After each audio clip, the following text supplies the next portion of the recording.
شب رو کاشتم تو موهات، روزو کاشتم تو چشمات، گل ناز و سوری و نسترن و ریزه بافتم تو لبات.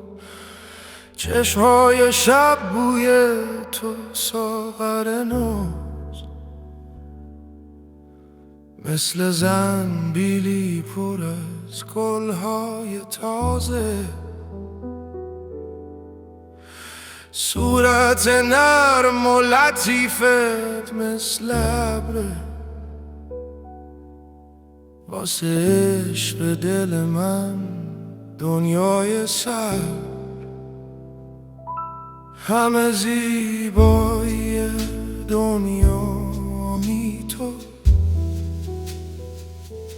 همدم این دل تنها می تو.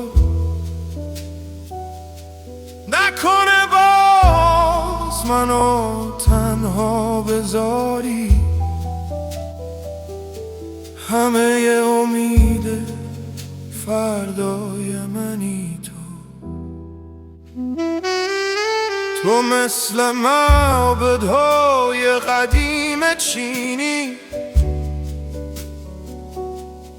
منم اون عابد پیری که به عشق تو اسیرم.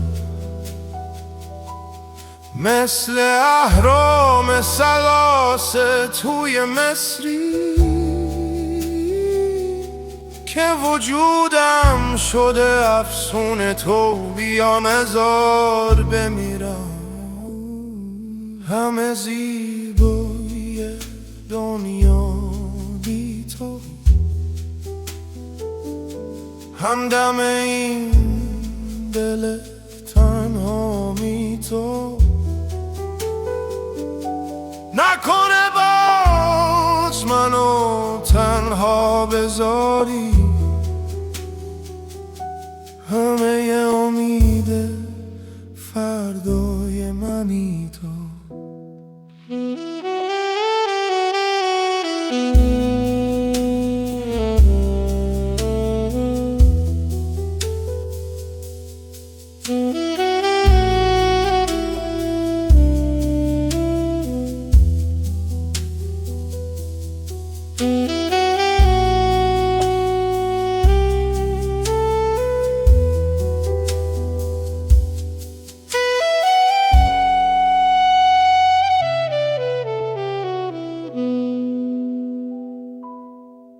حوری باغ دلم، یار ناز و خوشگلم، برق چشمای قشنگ داسمان پر استار است.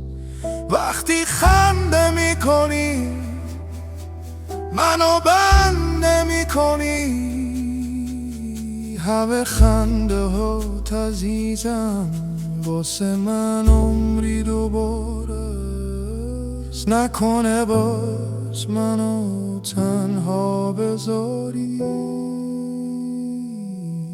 همه